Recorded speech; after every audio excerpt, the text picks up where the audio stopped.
Here I have MODECOM FREETAB 9701 and let me show you how to change language on the following device. At the very beginning, let's unlock the device. Let's find and select the settings. So here I have the settings icon.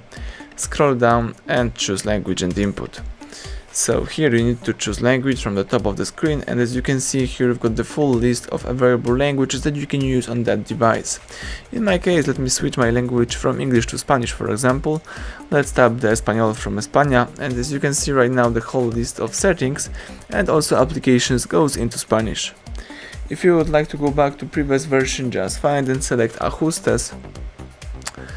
Let's scroll down and choose Idioma y entrada de texto, tap Idioma from the top of the screen, and from the following list let's choose, for example, English from United States, and right now everything is back in English.